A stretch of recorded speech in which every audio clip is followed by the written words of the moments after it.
हैं कि वो कम बैक करेगा जनरल इलेक्शन, यानी 2024 में जो आम इंतखाबात होंगे क्या उनसे चेहरे कम बैक कर सकते हैं। ये एक और अंदाज से यही सवाल पूछा गया था घूम फिराकर। डॉक्टर जितेंद्र सिंह साहब के लिए ए नंबर हमने दिया था, क्या डॉक्टर जितेंद्र सिंह साहब कम बैक कर पाएंगे इलेक्शंस के अंदर, और डॉक्टर ये अपना जुगल किशोर शर्मा साहब क्या कम बैक कर पाएंगे। कि सिर्फ जम्मू प्रोविंस की मैं बात करूंगा तो कम बैक पर 25.2% आबादी का मानना है कि हाँ कम बैक हो सकता है, और 15% जुगल जी के लिए कह रहे हैं कि जनाब कम बैक हो सकता है। तो ये आप डिफरेंस समझ सकते हैं कि कम बैक के लिए कितनी मशक्कत करनी पड़ेगी और कितना मेहनत करना पड़ेगा। क्योंकि एक सवाल को हमने एक और एंगल में घुमाया था कि आप बताइए कि लीडरशिप कैसे आप देखते हैं इनकी और कैसे वापस आएंगे। और फिर सवाल हमने पूछा था कि पार्टियां बड़े वादे करते हैं और ये पार्टियों ने माजी में और अब तक कितने वादे पूरे किए हैं, कि how many promises made by the political parties in the past have been fulfilled. ये सीधा सवाल था। और लोग जम्मू की आवाम ने, जम्मू की जनता ने जो वर्डिक्ट दिया, कहा कि जनाब 30% लोग ये कह रहे हैं कि जनाब हाँ कुछ लोग हैं ऐसे, कुछ वादे ऐसे हैं जिन्हें पूरा किया गया, 30% लोगों का मानना है।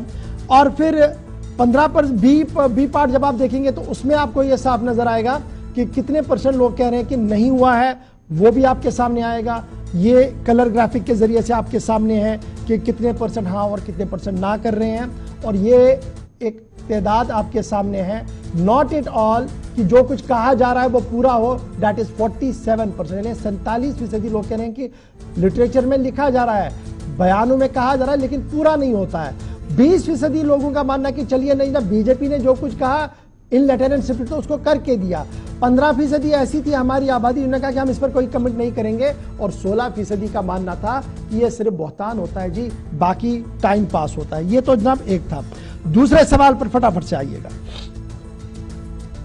अच्छा जी, 370 के खत्म होने के बाद after the bifurcation of the state सूरत हाल कितनी तब्दील हुई, ये ट्रिकी क्वेश्चन एक था जम्मू प्रोविंस के लिए।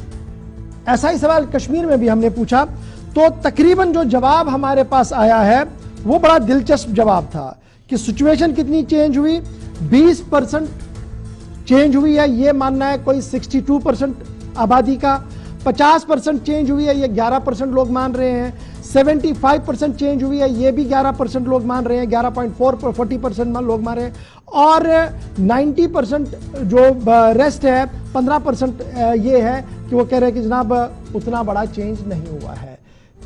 यानी चेंज पर भी विजन डिफरेंट है। 62% लोग कह रहे हैं जम्मू के अंदर भी सिचुएशन जिस तरीके से बदलनी चाहिए थी वो उतनी बदली नहीं है, लेकिन फिर भी उम्मीद है बदलने की। और ये ग्राफिक आपके सामने है जी। चलिए जनाब एक और सवाल फटाफट से प्ले कर दीजिएगा। क्या चुनाव ही एक आखिरी सॉल्यूशन है तमाम मसाइल के जो कश्मीर जम्मू सूबे के लोगों को हैं, जम्मू सूबे की आवाम को जो मसाइल है, क्या यही हल है? यस, नो और डोंट नो के बारे में हमने 3 ऑप्शन दिए थे। और इसमें जो ऑप्शन यस है कि हाँ चुनाव अगर होते हैं तो मसाइल का हल होगा, 69.4% लोगों का माना कि इलेक्शंस होने चाहिए, इलेक्शन प्रोसेस ड्यू होना चाहिए। इनमें हमने स्टेट इलेक्शंस भी बोला था और जनरल इलेक्शंस के लिए भी। 22.5% यानी 22.5 लोगों का मानना कि जनाब चुनाव होते रहते हैं, आते रहते हैं, लेकिन मसाइल का हल उतना नहीं निकलता है। 8.1% का मानना है कि हम इस मुद्दे पर कोई राय नहीं रखते, हम कुछ बात नहीं करना चाहिए। कहीं ना कहीं अवाम बेताब है कि जम्मू कश्मीर के अंदर इंतखाबी दंगल आगे बढ़े।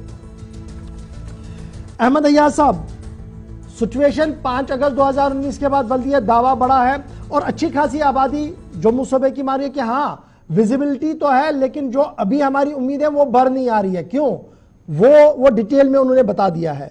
फिर दूसरा सवाल भी था कि किस तरीके से हम पॉलिटिकल पार्टीज के विजन और उनके इस पूरे मामले को देखें। सवालों का जवाब मैंने आपके सामने रख दिया। आपकी टिप्पणी इस पर, आपका रद्द-ए-अमल इस पर, क्या अवाम की नब्ज को हम सही पकड़ने में कामयाब हुए हैं? और ये जो सर्वे सामने आ रहा है, कितना आपको लग रहा है कि अवाम और नौजवानों की धड़कन है ये? बिल्कुल, पहले सवाल के जवाब में मुझे लगता है कि या तो लोगों ने भी सही तरीके से सवाल नहीं समझा है, या आप पता नहीं उनका जवाब किस डायरेक्शन में है। जहां तक मेरा सोच है कि लोगों के सोच बदल रहे, चेंजेस। जब आपने ये पूछा कि 370 के बाद क्या बदल गया, बदलाव हमारा हो ये गया। था कि कितनी हालात बदले, सिचुएशन कितनी चेंज हुई। हालात अगर हम ग्राउंड पर देखेंगे तब वो सही ये कह रहे हैं कि कोई ग्राउंड पर कोई हालात इतने बदले नहीं है। जितना अंदाजा या जितना बोला गया या जितना किया अंदाजा लगाया जा सकता था कि इतना बड़ा डिसीजन लेने के बाद हालात बदलेंगे, उस तरीके से हालात नहीं बदले। अलबत्ता जहन बदल गए कि लोग समझ रहे हैं कि हमारे साथ क्या किया गया, कैसे किया गया, क्यों किया गया। इस लिहाज से बहुत हद तक जहन बदल गए और उन जहनों का बदलने का रिफ्लेक्शन शायद आने वाले इलेक्शन में होगा जरूर। और जहां तक दूसरा सवाल ये था कि इलेक्शन होने चाहिए नहीं होने चाहिए, वेल एक जमहूरी निजाम में अगर हम देख लेंगे तो इलेक्शन जरूरी है, लेकिन एक आम इंसान के लिए इलेक्शन का या होना या ना होना वो ज्यादा मायने नहीं रखता।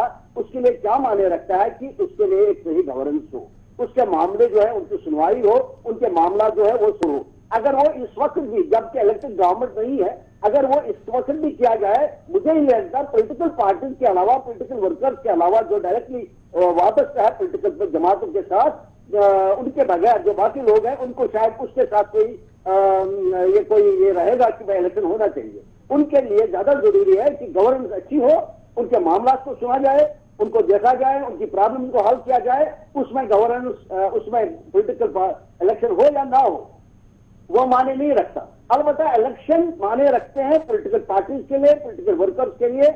उनको वो उन्होंने एक प्रोफेशन उसको अडॉप्ट किया होता है, इसलिए उनके लिए जरूरी बनती है। और उनकी राय भी बहुत मैटर करती है, उनकी मूवमेंट भी बहुत मैटर करती है, और उनका जो मूवमेंट चलाया जाता है वो भी मैटर करता है। बाकी अगर हम आम इंसान की राय बात करें उसके मसाइल के साथ ही, डॉक्टर चौधरी, जब हम देखें 5 अगस्त के बाद लगातार कहा गया कि हालात बदल गए हैं जी, अंडर कंट्रोल है और सिचुएशन बड़ी तब्दील हुई है, जबकि जम्मू प्रोविंस से जब यह सवाल पूछा गया तो 20% हमारे सर्वे के आंकड़े ये बता रहे हैं कि 62% लोग कह रहे हैं कि 20% आबादी हालात जो है जी बदले हैं 5 अगस्त के बाद, हमें जो उम्मीद थी उसके मुकाबले में। 11% कह रही है कि नहीं सर 50% हालात बदल चुके हैं, हो सकता है वो ओपिनियन कैसी है।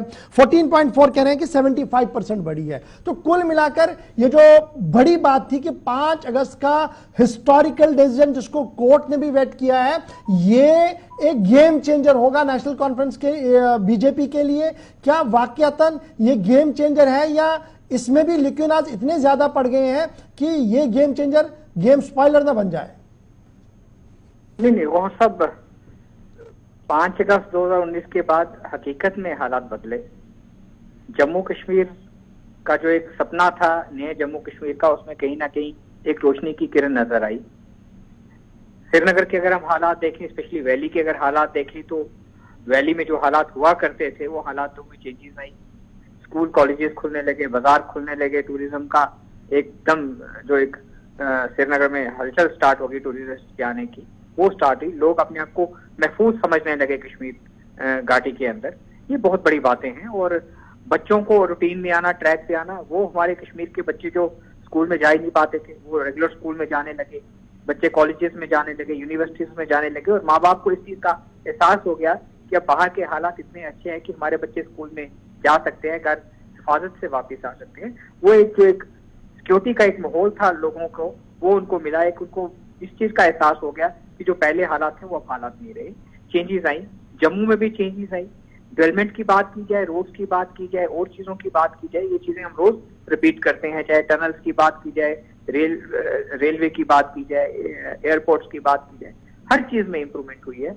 मुझे लगता है इंशाल्लाह आने वाला जो टाइम है जम्मू कश्मीर का बेहतर टाइम होगा, और खुदा ने चाहा तो एक हंसता खेलता जम्मू कश्मीर बहुत जल्दी उभर जगदीप जी आने वाला है। जल्दी रिस्पॉन्ड करें जी। आप बीजेपी का मानना कि देखिए हमने जो किया वो तो एक क्लियर कट प्रोग्रेस रिपोर्ट है, और अवाम कह रही है कि नहीं जी हम जो एक्सपेक्ट कर रहे थे वो हो नहीं पा रहा, नंबर 1। नंबर 2, चुनाव को लेकर एक बड़ा रिस्पॉन्स अवाम की तरफ से है कि जनाब हमारा जमहूरी हक है, हमें दिया जाए, चुनाव होने चाहिए। अयाज साहब कह रहे हैं कि अवाम कह रही है कि जनाब उनके मसाइल हल हो, चुनाव तो दरअसल पॉलिटिकल पार्टीज को अपने तौर एंगेज करने की बात होती है।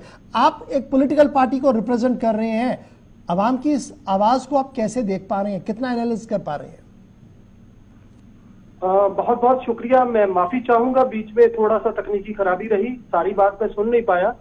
लेकिन डॉक्टर साहब को मैं जाती तौर पर जानता हूं, बहुत बढ़िया व्यक्तित्व के स्वामी हैं।